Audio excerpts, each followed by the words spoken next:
اسلام 360 app سے علماء کی دشمنی کے عنوان پر محمد علی مرزا نے ایک کلپ اپلوڈ کیا اور اس میں وہی اپنی سابقہ روایت کے مطابق کذب بیانی اور دھوکہ دہی سے کام لیا۔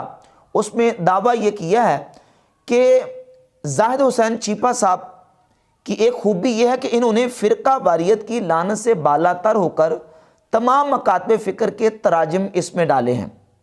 اب یہ دعویٰ اور سٹیٹمنٹ ہے محمد علی مرزا کی، یہ کہاں تک سچی ہے ابھی آپ کے سامنے یہ چیز واضح ہو جائے گی کہ اس ایپ میں بنیادی طور پر چونکہ زاہد حسین چیپا اور محمد علی مرزا یہ دونوں غیر مقلد ہیں اور وہابی ہیں، لیکن تقیہ کر کے اپنا وہابی ہونا ظاہر نہیں ہونے دیتے، اور جتنے نظریات اور افکار یہ پھیلا رہے ہیں وہ وہی افکار و نظریات ہیں جو غیر مقلدین اور وہابیوں کے ہیں۔ ابھی آپ کے سامنے چیزیں جو پیش کروں گا اس سے یہ بات بالکل واضح ہو جائے گی کہ اپنا آپ ظاہر نہیں ہونے دیتے کہ ہم وہابی ہیں، لیکن چورن اور معجون سارا وہابیوں کا اور غیر مقلدین کا جو نا وہ لوگوں کو دے رہے ہیں، اور ایک سمجھے تقیہ کر کے اور خفیہ طریقے سے خاموش مبلغ کی حیثیت سے یہ زاہد حسین چیپا صاحب جو ہیں وہ اسلام 360 ایپ کے ذریعے وہابیت کو پروموٹ کر رہے ہیں۔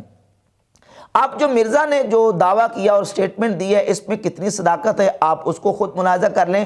کہا ہے کہ اس میں تمام مکاتب فکر کی کتابوں کے تراجم رکھے ہیں۔ بالکل یہ بات حقیقت کے برعکس ہے۔ دیکھیے یہ اہل تشیع کی کتابیں ہیں، الاصول من الکافی، الفروع من الکافی، تہذیب الاحکام، الاستبصار اور من لا یحظ الفقیہ، اور اہل سنت و جماعت کی حدیث کی کتابوں میں سے صحیح بخاری، صحیح مسلم، جامع ترمذی، سنن ابی داؤد، سنن نسائی اور سنن ابن ماجہ، مسند احمد بن حنبل، مشکات، یہ اہل سنت کی کتابیں ہیں۔ یہ اہل سنت کی کتابیں ہیں اور یہ اہل تشیع کی کتابیں ہیں۔ شیعوں کی کتابوں کو اہل سنت نہیں مانتے اور اہل سنت کی کتابوں کو اہل تشیع نہیں مانتے۔ وہ قرآن مجید کے بعد جب استدلال کرتے ہیں تو وہ اپنی کتابوں سے استدلال کرتے ہیں، ان کتب اربع سے۔ ہماری اہل سنت کی کتابیں اہل تشیع نہیں مانتے۔ اب یہ جو دعویٰ ہے کہ تمام مکاتب فکر کی کتابیں اور اس کے تراجم رکھے گئے ہیں، تراجم تو بڑی دور کی بات ہے، اصل کتابیں ہی موجود نہیں ہیں۔ یہ پوری کی پوری کتب اربع اسلام 360 ایپ پہ موجود نہیں ہیں، تو مکاتب فکر کے تراجم کیسے ہو گئے؟ اور جو تراجم رکھے گئے ہیں یعنی صحیح بخاری، صحیح مسلم، جامع ترمذی، سنن ابی داؤد، سنن ابن ماجہ اور سنن نسائی کے تراجم اور مسند احمد بن حنبل اور مشکات اور السلسلۃ الاحادیث صحیحہ، یہ جتنی کتابیں اسلام 360 ایپ میں حدیث کی رکھی گئی ہیں، ٹوٹلی کتابوں کے تراجم وہ ہیں جو غیر مقلدین وہابیوں نے کیے ہوئے ہیں، وہابی علماء نے کیے ہوئے ہیں۔ تراجم بھی وہابی علماء کے، ان تراجم پر تحقیق، تخریج اور تحکیم وہ تمام ٹوٹلی طور پر وہ ہیں جو غیر مقلدین وہابی علماء کی ہیں۔ تحکیم کا مطلب ہوتا ہے حدیث کو صحیح قرار دینا یا حدیث کو ضعیف یا موضوع کہنا، یعنی حدیث پر حکم لگانا۔ تو ان احادیث پر جو حکم لگایا گیا ہے وہ حکم بھی وہ ہے جو وہابی غیر مقلدین علماء نے لگایا ہے، چاہے ان کتابوں کے مصنفین نے ان احادیث کو قابل عمل ٹھہرایا ہو، ان احادیث کو صحیح قرار دیا ہو، لیکن چونکہ اسلام 360 ایپ وہابیوں کی ایپ ہے اور زاہد حسین چیپا صاحب خود وہابی ہیں، غیر مقلد ہیں، تو اس لیے انہوں نے وہابیت کو پروموٹ کرنے کے لیے، یہ دونوں محمد علی مرزا اور زاہد حسین چیپا چونکہ دونوں وہابی ہیں تو ان دونوں کا گٹھ جوڑ بھی اسی لیے ہے کہ یہ ایک دوسرے کو پروموٹ کرتے ہیں تاکہ وہابیت کو اور غیر مقلدیت کو پروموٹ کیا جائے۔ تو تمام تراجم مجموعی طور پر وہ سارے کے سارے وہابی غیر مقلدین علماء کے ہیں، اور ان تراجم کے بعد ان احادیث کی کتابوں پر جو تحکیم ہے وہ بھی ساری کی ساری غیر مقلدین وہابی علماء کی ہے۔ ایسی بیسیوں بلکہ سینکڑوں احادیث وہ ہیں کہ جن کو ان ائمہ محدثین نے جنہوں نے کتابیں لکھی ہیں، مثال کے طور پہ امام ترمذی رحمۃ اللہ علیہ خود کتاب کے مصنف ہیں، خود کتاب کو لکھنے والے ہیں، خود کتاب میں حدیث کو لا کر حدیث کو صحیح لکھ رہے ہیں، لیکن انہی احادیث کو جن احادیث کو امام ترمذی رحمۃ اللہ علیہ صحیح یا حسن لکھتے ہیں، غیر مقلدین وہابی علماء نے، زبیر الزئی نے اور ناصر الدین البانی نے ان احادیث کو ضعیف کہا ہوا ہے۔ مثال کے طور پہ جامع ترمذی اٹھائیں، جامع ترمذی میں 366 نمبر حدیث ہے، امام ترمذی رحمۃ اللہ حدیث کو ذکر کر کے کہتے ہیں حسن ہے، لیکن اس کا سٹیٹس چیک کریں 366 نمبر کا وہابی مولوی نے لکھا ہے کہ یہ حدیث ضعیف ہے۔